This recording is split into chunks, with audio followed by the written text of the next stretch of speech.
Mixed Media Watercolor Tutorials with Miss O. In this mixed media tutorial, I'm going to show you how you can use colored pencil to add details to your watercolor pictures. To start, I'm going to put in a light watercolor base using mostly variegated technique as well as a little bit of dry brushing.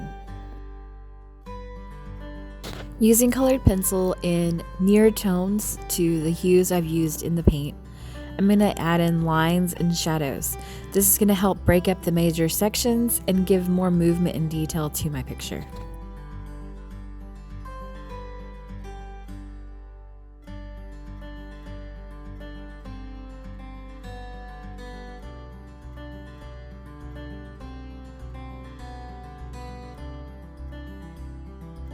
This is one of 8 techniques I'll be demonstrating on my channel. Come back for the other 7 and see how you can add them and experiment with your own artwork.